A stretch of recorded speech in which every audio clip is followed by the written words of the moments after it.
My name is Tomek and I teach languages in a no bullshit way.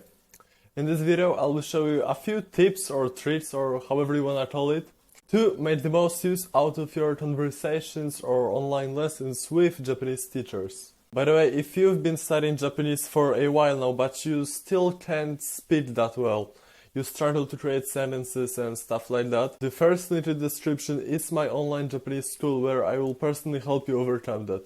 Today I've had a few conversations like online lessons with Japanese teachers, and after that I went like straight to my little brother and spoke to him a little bit, like just talking to him about like what I've learned and shit like that.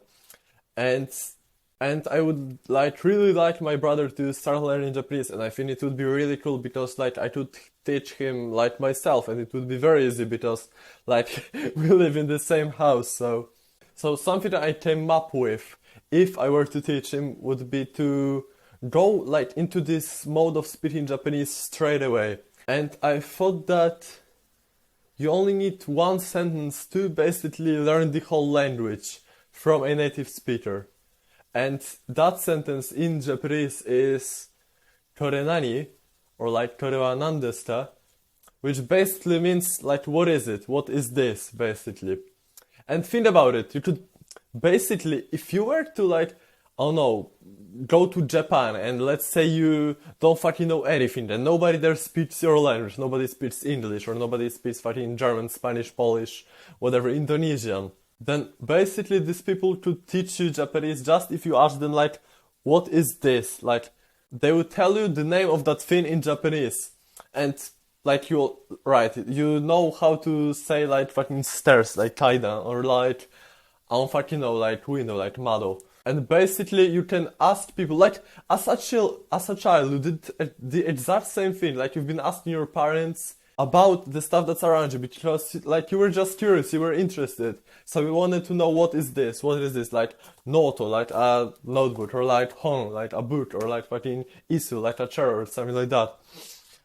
But you did that in your own language. So my idea is that if you have like access to speaking with Japanese people, like on an online lesson or like on a Discord call or IRL in the best case scenario, then just go into this fully Japanese mode, because you don't have to wait like, oh wait, I don't know, I forgot the word in English, and like start talking to them in English. You can ask that in Japanese, and that is the first basically phrase that I would teach somebody if I were teaching them Japanese, to ask about the stuff around you. And first of all, like you get to know what the stuff is, like how is it called, how is that called.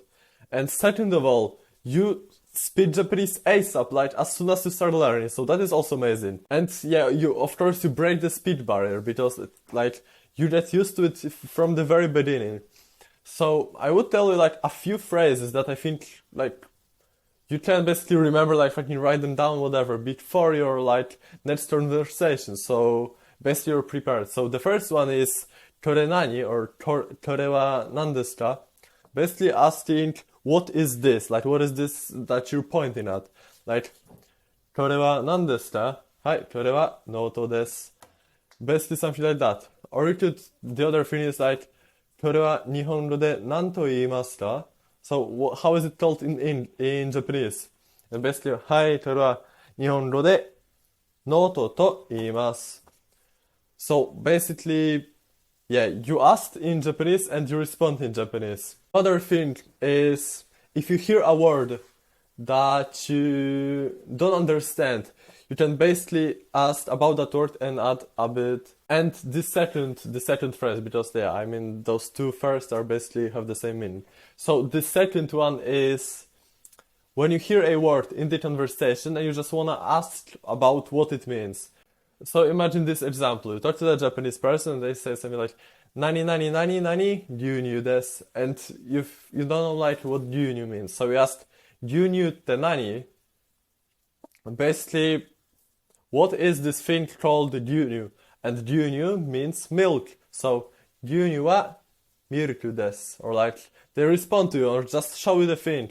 And yeah, even though they respond to you in English, like you ask the question in Japanese, so you aren't like really thrown off the Japanese thing. You still like practice been in the Japanese mode. You've just heard like one word in English, so that doesn't really like throw you off the flow state. Another phrase that is like very very useful is to ask about the meaning of a whole like sentence or like whole like question or whole like yeah, I mean a single word could do as well. And that thing is どういう意味?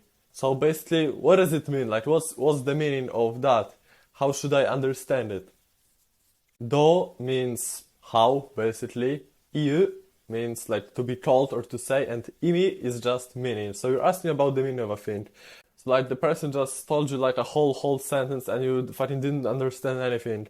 And you just ask like どういう意味? And, but yeah, どういう意味 you could also like that, hey, どういう意味? And, like fucking asking like some bullshit happened, and that's also like, the fuck does that mean?